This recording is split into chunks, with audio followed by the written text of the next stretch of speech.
Hello everyone and welcome to the legal saga.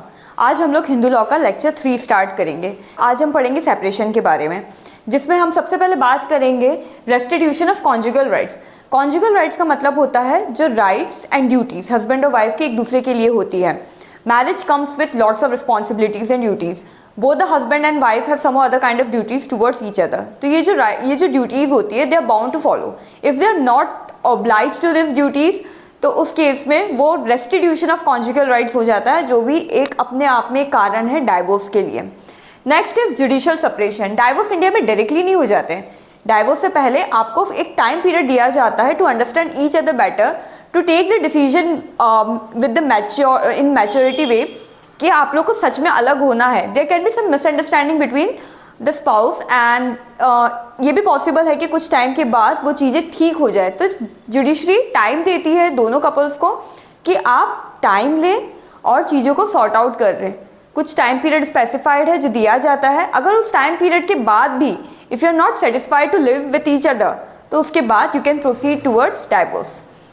फिर हम पढ़ेंगे डाइवोर्स। डाइवोर्स में हम बेसिकली पढ़ेंगे what are the grounds for the divorce, how can one apply for the divorce, what are the theories behind the divorce in India.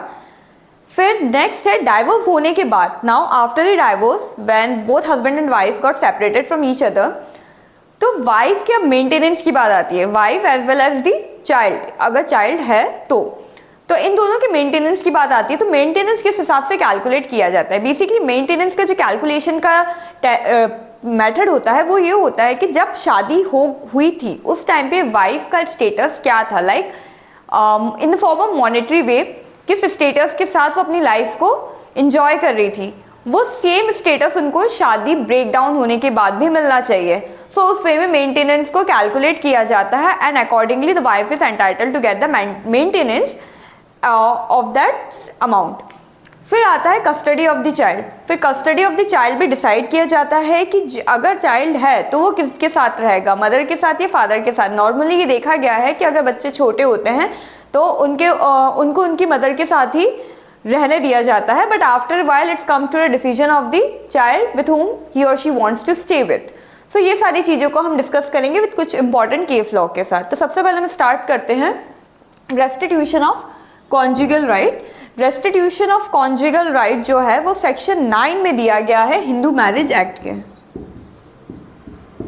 तो इसमें हम सबसे पहले देख ले कि कॉन्जुगल राइट्स क्या होते हैं। मैंने आपको जैसे ही बताया कि conjugal rights are basic duties between the husband and wife.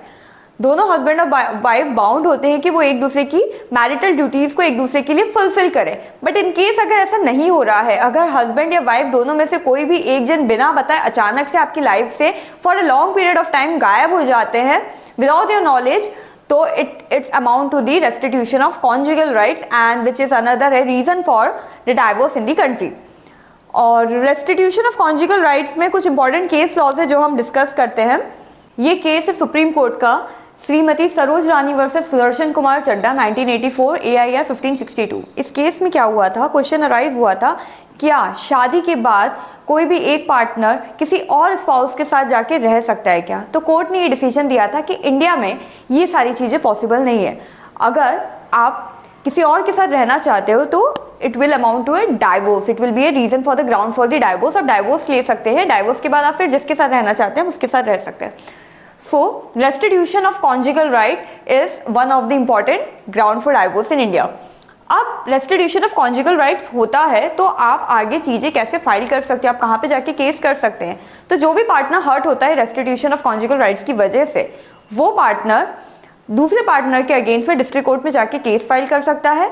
तो उसके लिए कुछ बेसिक प्रोसीजर्स है जो फॉलो करने होते हैं। सबसे पहले एक पेटिशन फाइल होती है, फिर एक रिप्लाई फाइल होता है, फिर फाइनली पेटिशनर अपना एविडेंस देता है, रिस्पोंडेंट अपना एविडेंस देता है, फिर आर्ग्यूमेंट होता है, ना फाइनली जो कोर्ट होता है वो जजमेंट अनाउंस कर देता है। और इस तरीके से restitution of conjugal right court में सॉल्व होता है। It can be end up with the divorce और it can be lead to a judicial separation और it can be upon the one of the other partner, the marriage will become voidable on the choice of the partner whether the hurted partner wants to continue the marriage or not. Now अब हम लोग next topic start करेंगे, that is judicial separation which is given under section 10 of the Hindu Marriage Act.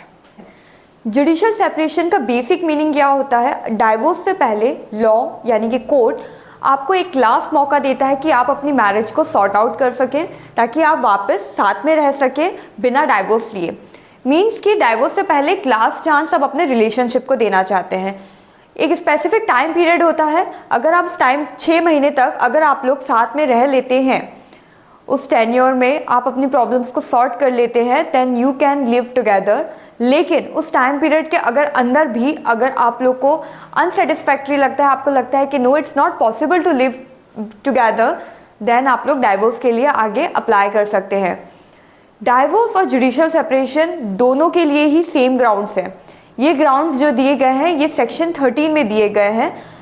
सबसे पहला ground जो है adultery, cruelty, desertion, conversion, unsound mind, leprosy, vulnerable disease, renounce the world, civil death, bigamy, marital rape and repudiation of marriage। ये कुछ grounds हैं जो section 13 of Hindu marriage act में दिए गए हैं, जो ग्राउंड्स फॉर डाइवोर्स भी है और ग्राउंड्स फॉर जुडिशियल सेपरेशन भी है। तो हम एक एक करके एक एक ग्राउंड को डिटेल में पढ़ते हैं। तो सबसे पहला आता है adultery. Adultery means to have an extra affair और extra relationship other than with your spouse. तो यहाँ पे एक केस है सचिंद्र नाथ चैटर्जी वर्सेस श्रीमती नीलिमा चैटर्जी। इस केस में क्या हुआ था, जो नीलिमा चैटर्जी थी वो अपने गांव गई थी अपने आगे की पढ़ाई वगैरह को कंप्लीट करने के लिए, बट वहाँ पे जाके the women had some extra relationship, extra affairs with other man of the colony और ऑफ द सोसाइटी। ये बात उनके हस्बैंड को पता चल गई, which became the ground for the divorce, first obviously for the judicial separation, then for the ground for the divorce. तो इस केस में कोर्ट ने उनको जुडिशियल सेपरेशन प्रोलॉन्ग कर दिया था कि it's a ground for judicial separation. So husband had the right whether he want to go proceed with the divorce और he want to take a time for the judicial separation to decide the things and sort out the things. Next दूसरा है cruelty. Cruelty can be mental cruelty और can be physical cruelty. Normally देखा गया है cruelty is one of the biggest reason for women's mental peace, mental health after marriage. Cruelty India में जो ज़्यादातर देखा गया है वो डाउरी के रीजन से है। There is a huge demand from the groom side after the marriage, at the time of marriage, जिसकी वजह से जो वुमेन होती है उनकी लाइफ मिसरेबल हो जाती है। तो यहाँ पे क्रुएल्टी, दोनों ही क्रुएल्टी के बारे में बात की गई है, mental cruelty as well as physical cruelty. आप मारपीट कर रहे हैं या फिर मेंटली हरास कर रहे हो उस वुमेन को कि वो वहाँ पे रह नहीं सकती है, डिप्रेशन में जा रही है और कोई भी मेंटल इलनेस उनको हो रही है उस माहौल की वजह से, तो again it can be ground for judicial separation then for the divorce. तो इसके लिए भी केस था श्याम सुंदर वर्सेस शांता देवी। इस केस में जो शांता देवी थी उनके साथ बहुत ज़्यादा mental as well as physical cruelty दोनों हो रहा था because of the demands of the in laws. तो ये एक ग्राउंड बन गया था डाइवोर्स के लिए। नेक्स्ट था डेजर्शन। डेजर्शन मीन्स कि आप कुछ टाइम के लिए बिना अपने स्पाउस को बताए अचानक से उनकी लाइफ से गायब हो जाता है। मिनिमम टाइम पीरियड जो यहाँ पे दिया गया है वो 2 साल है। अगर 2 साल तक भी वापस नहीं आते तो again it will become the ground for the judicial separation. तो इसके लिए भी केस है गुरु बच्चन कौर वर्सेस प्रीतम सिंह। लेकिन इस केस में जो डिसीजन होता है उसमें ये चीज़ ज़रूरी है कि जो स्पाउस आपकी लाइफ से गया है उसके बारे में आपके पास कोई नॉलेज नहीं है, 2 साल तक आपका कोई कनेक्शन नहीं, कोई कांटेक्ट नहीं, आपको पता ही नहीं है वो कहाँ है, वो जिंदा है, मर गए, you don't have any knowledge about it, तो ही ये डिजर्शन ग्राउंड बन सकता है जुडिशियल सेपरेशन का। लेकिन अगर आपके पास नॉलेज है, स्पाउस आपको बता के ही जा रहा है कि मैं इधर जा रहा हूँ, इतने टाइम के लिए जा रहा हूँ, तो ये ग्राउंड नहीं बनेगा जुडिशियल सेपरेशन में। तो इस केस में कुछ ऐसा ही हुआ था, जो वाइफ थी वो वर्किंग थी और वो दूसरे सिटी में रहती थी, जबकि हस्बैंड थे वो उनकी वर्किंग दूसरे सिटी में थी। तो यहाँ पे जो टाइम पीरियड था वो कुछ 2 साल हो गए थे, हस्बैंड और वाइफ दोनों अलग अलग रह रहे थे। फाइनली हस्बैंड ने फिर केस फाइल किया, डाइवोर्स के लिए पिटीशन फाइल किया जुडिशियल सेपरेशन के, ये बता के कि on the ground of desertion. तो कोर्ट ने यहाँ पे बोला कि ये desertion can't be a ground for break down of the marriage in this case, क्योंकि डेजर्शन क्लियरली स्टेट करता है कि आप 2 साल या 2 साल से ज्यादा अपने स्पाउस को बिना बताए गायब है। यहाँ पे वाइफ और हस्बैंड दोनों को पता था कि दोनों किस किस सिटीज में, और वाइफ जो थी वो डाइवोर्स क्लेम भी करना नहीं चाहती थी, इट जस्ट वो अपने वर्किंग लाइफ को भी छोड़ना नहीं चाह रही थी। तो यहाँ पे कोर्ट ने बोला कि अगर आपको डाइवोर्स लेना है या फिर आपको सेपरेट होना है, you can go for the mutual divorce, but desertion can't B ground for the divorce here. Next है कन्वर्जन। अगर आप अपने रिलीजन को कन्वर्ट कर लेते हैं, अगर आप हिंदू धर्म अपना रहे थे और आपकी शादी हिंदू रिलीजन के बेसिस में हुई है, but after a while you have converted your religion, then again it will become the ground for the judicial separation which has been discussed in the case of Durga Prasad Rao versus Sudarshan Swami. Next is unsound mind या फिर insanity. अगर दिमागी तौर से अगर कोई बीमारी हो जाती किसी भी एक पार्टनर को, then again it will become the ground for the judicial separation which has been discussed in the case of Vinita Saxena versus Pankaj Pandit. इस केस में क्या होता है, शादी के बाद पता चलता है कि जो पंकज पंडित है उनको कोई दिमागी बीमारी है, जिसकी वजह से विनीता सक्सेना ने फिर जुडिशियल सेपरेशन के लिए क्लेम किया और उनका क्लेम सक्सेसफुल रहा कि अगर उनको अनसाउंड माइंड है या फिर उनको कोई इंसैनिटी इश्यूज है या फिर मेंटल हेल्थ इश्यूज है तो वो डाइवोर्स क्लेम कर सकती हैं। Next is leprosy. लेप्रेसी एक बीमारी होती है जो भी एक अनदर ग्राउंड है for the judicial separation which has been discussed in the case of Swarajya Lakshmi versus जीजी पद्माराव। यहाँ पे एक पार्टनर को लेप्रेसी था and another partner claim for the judicial separation. It was a valid reason and valid ground for the judicial separation which has been discussed in the court. Next is vulnerable disease. अगर किसी partner को कोई ऐसी बीमारी हो जाती है जो कम्युनिकेबल है, जो दूसरे स्पाउस को भी हार्म कर सकती है, तो उस केस में भी आप जुडिशियल सेपरेशन के लिए अप्लाई कर सकते हैं which has been discussed in the case of Shrimati Meeta Gupta versus Prabir Kumar Gupta. Next, renounce the world. अगर संन्यास ले देते हैं, अगर दोनों में से कोई भी एक पार्टनर दुनिया से संन्यास ले लेता है तो वो भी अगेन जुडिशियल सेपरेशन का ग्राउंड बन जाता है, जो कि केस में दिया गया है शीतल दास वर्सेस संतराम। इस केस में कोर्ट ने बोला था कि अगर कोई भी एक पार्टनर संन्यास लेता है, सारे रीति रिवाजों, सारे दुनिया से सब कुछ, सारा रिश्ता खत्म करके सिर्फ एक संन्यास की तरफ चला जाता है, तो वो आप उनसे जुडिशियल सेपरेशन ले सकते हैं।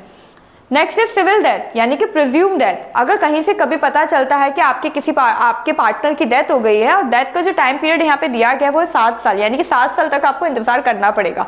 7 साल तक भी अगर वो इंसान वापस नहीं आता है, that presume death here means कि आपको बॉडी नहीं मिली उस पर्सन की, you have heard that person has been died और आपने सब कुछ ट्राई कर लिया लेकिन आपको उस पर्सन की कोई नॉलेज नहीं मिल रही है कि वो जिंदा है, मर गया, तो it has been presumed that the person is no more alive and you have again waited for 7 years और उसके बाद भी वो पर्सन वापस नहीं आता है, that again it's a ground for judicial separation.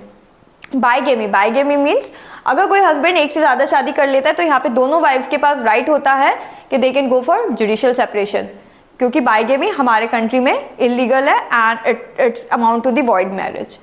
Next is marital rape. Marital rape के ग्राउंड में भी जुडिशियल सेपरेशन वैलिड रीजन होता है। And next is repudiation of marriage. Repudiation of marriage means अगर चाइल्ड मैरिज हुई है, women have not attain the age of the marriage, लेकिन उनकी शादी करा दी गई है, अब जब वो उनकी एज आ जाती है, पहले 18 थी अब 21 हो गई है, तो इस एज में आने के बाद now it's up to her to continue with that marriage और to have a break down. If she want she can go for the judicial separation. So these are the basic grounds for judicial separation as well as for the divorce. Grounds दोनों के same है, बस अंतर एक ही है, judicial separation divorce का पहला step है। कोर्ट डायरेक्टली कभी भी डाइवोर्स के लिए अप्लाई नहीं करने देता है। कोर्ट हमेशा बोलता है give a last chance for your relationship to maintain the relationship. अगर उस टेन्योर में आप अपने रिलेशनशिप को मेंटेन कर लेते हैं, you can save your marriage life, but if you feel you can't, then you can move and proceed towards the divorce. So coming to the last topic of today's lecture, that is about the theories of divorce. यहाँ पे basically 3 theories दी गई है divorce से related. The first is fault theory, the second is mutual consent theory, and the last one is irrevocable breakdown of theory. तो सबसे पहले जो theory है फॉल्ट थ्योरी। बेसिकली दोनों पार्टी एक दूसरे को ब्लेम करती है किसी ना किसी चीज़ को लेके, कोई भी कारण हो सकता है, कोई भी ग्राउंड हो सकता है जिसके लिए आप डाइवोर्स ले सकते हैं। मे बी हमने जो इतने सारे ग्राउंड्स अभी पढ़े थे जो सेक्शन 13 में दिए गए हैं, सेक्शन 13 बेसिकली डाइवोर्स को ही डील करता है, लेकिन डाइवोर्स के साथ साथ वो कुछ ग्राउंड्स भी देता है जो divorce as well as judicial separation के लिए एप्लीकेबल रहते हैं। तो अगर उनमें से कोई ग्राउंड आता है तो it will B come under the fault theory कि कोई भी एक पार्टनर कहीं ना कहीं लाइबल है इस मैरिज के ब्रेकडाउन के लिए। Next is mutual content. कभी कभी क्या होता है, गलती किसी की नहीं होती, it just because of your decision, आपका लाइफस्टाइल मैच नहीं कर रहा, आपके थॉट्स मैच नहीं कर रहे। It can be any reason that you don't feel to live together with each other can become a reason for a divorce और the judicial separation. And इसी थ्योरी को बोला जाता है म्यूचुअल कंसेंट थ्योरी, जो section 13B of Hindu marriage act में भी दिया गया है, that if both the parties don't want to live with each other, none of the reason is applicable. कोई भी ग्राउंड एप्लीकेबल नहीं है, लेकिन आप लोग आपको मैरिटल फीलिंग्स नहीं आ रही है, you are not feeling good to live with each other, तो आप जुडिशियल सेपरेशन के लिए अप्लाई कर सकते हैं। Next is irreversible breakdown of marriage. Sometimes without any ground, without any reason, your marriage comes to an end. There is nothing left like a marriage in this marriage relation, and that's termed as the irrevocable breakdown of marriage. और जब ऐसा कुछ होता है तो वापस आप section 13B को यूज़ करके म्यूचुअल कंसेंट डाइवोर्स की तरफ जा सकते हैं और डाइवोर्स के लिए अप्लाई कर सकते हैं। अब डाइवोर्स तो हो गया, डाइवोर्स के बाद सेक्शन 24 और 26 ये दो इंपॉर्टेंट सेक्शन रह जाते हैं हिंदू मैरिज एक्ट के लिए। सेक्शन 24 ये बात करता है मेंटेनेंस को लेके, वाइफ एंड चाइल्ड के मेंटेनेंस को। तो जब डाइवोर्स हो जाता है तो सेक्शन 24 ये बोलता है डाइवोर्स के बाद अगर wife is not earning independently, अगर वाइफ की खुद की कोई अर्निंग नहीं है या फिर अर्निंग उतनी नहीं है कि वो अपने आप को मेंटेन कर सके इन द सेम लेवल जैसे वो शादी तक मेंटेन करती थी अपने आप को, तो उस केस में हस्बैंड लाइबल रहेगा वाइफ को मेंटेनेंस देने के लिए एज वेल एज उस बच्चे को मेंटेनेंस देने के लिए under this section 24 of the act. Last is custody of the child which is discuss under section 26 of this act. तो custody of the child depend करता है कि उस टाइम पे कस्टडी चाहिए किसको। अगर दोनों का म्यूचुअल कंसेंट है कि कस्टडी कौन लेगा चाइल्ड की, देन इट्स वेरी गुड। अगर ऐसा नहीं है तो फिर देखा जाएगा कि चाइल्ड की ज़रूरत किसको है। मोस्टली ज़्यादातर केसेस में देखा गया है कि जब बच्चा छोटा होता है तो चाइल्ड की कस्टडी मदर को दी जाती है, लेकिन अगर मदर वो कस्टडी लेना नहीं चाहती है because of any of the reason, तो ऑब्वियसली फिर फादर के, अगर फादर विलिंगली लेना चाहते हैं वो कस्टडी तो फिर फादर को मिल जाती है। अगर चाइल्ड मैच्योर इनफ है कि वो डिसीजन ले सकता है कि किसके पास उसको जाना है, तो फिर वो चाइल्ड के हाथ में छोड़ दिया जाता है कस्टडी के लिए। अब क्वेश्चन ये अराइज होता है कि डाइवोर्स हम कब ले सकते हैं। तो सेक्शन 14 जो हिंदू मैरिज एक्ट का है वो बोलता है कि डाइवोर्स आप शादी के 1 साल के बाद ही ले सकते हैं। 1 साल तक आप डाइवोर्स के लिए एप्लीकेबल नहीं है, बट कोर्ट इसके लिए एक्सेप्शन भी देता है कि कोई अगर ऐसी कोई हार्डशिप है कि आप दोनों साथ में रह ही नहीं सकते, कोई क्रुएल्टी हो रहा है या फिर किसी और तरीके का कोई भी ग्राउंड है जिसकी वजह से it's hard for a life, तो आप 1 साल के अंदर भी डाइवोर्स ले सकते हैं।